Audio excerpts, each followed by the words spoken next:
¿Cómo llegó Suiren al palacio interno y quién es el padre de Aduo? Si te preguntabas esto, la respuesta ha llegado a nosotros gracias a un cuento corto que nuestra diosa Natsu escribió para la expo de la novela ligera. Resulta que el papá de Suiren la casó con el jefe de una familia del campo, pero importante y numerosa. Suiren tenía muchos cuñados, algunos eran mayores que Suiren. Ella vivió un tiempo junto a su marido y la familia de su marido durante un tiempo, pero Suiren enviudó y regresó embarazada y con el corazón hecho trizas a la casa de su padre, y desde ahí ya sabías que nada bueno venía detrás. Su esposo se murió, la dejó con criatura incluida, y aunque la familia del difunto era importante, de esos que presumen hasta el polvo del campo, quedarse ahí era básicamente firmar su sentencia, porque sí, su marido era el mayor y el heredero de la familia, pero tenía un desfile completo de hermanos, varios con esposa, hijos y demasiadas ganas de subir de puesto. Y según las tradiciones familiares, esas mismas que nunca favorecen a la mujer, a Suiren le tocaba casarse con el cuñado menor. Ajá, exacto. Y lo mejor, corrían rumores de que ese mismo cuñado podría haber tenido algo que ver con la muerte del esposo. Así que Suiren, que no era tonta ni por error, se tocó el vientre y dijo: «¡Hoy no, Satanás!». Agarró sus cosas y regresó a casa de sus padres. Su papá, encantado, no estaba. Más bien, estaba furioso con su hija, porque la criatura en su vientre debería de ser el heredero, que como Suiren se atrevió a regresar, había arruinado una oportunidad de oro. La mamá,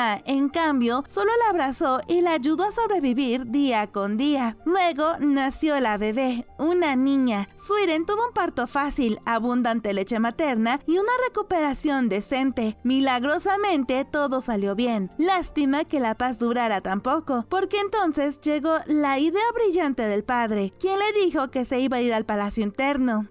Suiren preguntó que si con un hijo, y su padre respondió que precisamente por eso. Resulta que en el palacio interno buscaban nodrizas, y aunque el emperador ni heredero tenía, y el chisme fuerte decía que le gustaban los hombres, la madre del emperador seguía aumentando el tamaño del palacio interno como si la corte estuviera desesperada por tener un heredero al trono. Spoiler, sí lo estaban. Suiren preguntó a su padre que quién criaría a su hija, y el señor solo dijo: «No te preocupes», con una frialdad que dolía. Traducción, le dijo: «Arréglatelas». Suiren miró a su hija en brazos de su madre y aceptó, porque a veces sobrevivir duele. Y entonces entramos al palacio interior, donde las consortes brillaban, las sonrisas eran falsas y el peligro caminaba con perfume caro. Entre todas, Suiren vio a una niña, de cara linda, cuerpo frágil y piel pálida, de esas que sabes que el palacio ya empezó a corromper antes de que terminara de crecer. Y justo cuando una consorte de rango medio pasó dejando una nube de fragancia intensa, de esas que marean, la niña casi se desmaya. Tenía náuseas, temblores y la mirada perdida. Suiren la sostuvo antes de que la pequeña cayera al suelo, y entonces entendió todo en un segundo. El emperador ya había puesto su semilla donde no debía. Suiren, con el corazón apretado, hizo lo único que podía: acercarse, proteger y mentir bonito si hacía falta. Le susurró que era nodriza del palacio imperial y que podía cuidar de ella. La niña, Anshi, la miró como si no supiera si creerle, pero necesitaría hacerlo para seguir respirando. Y mientras Suiren sentía lástima, miedo y esa chispa peligrosa de «esta es mi única salida», lanzó la pregunta que lo cambió todo: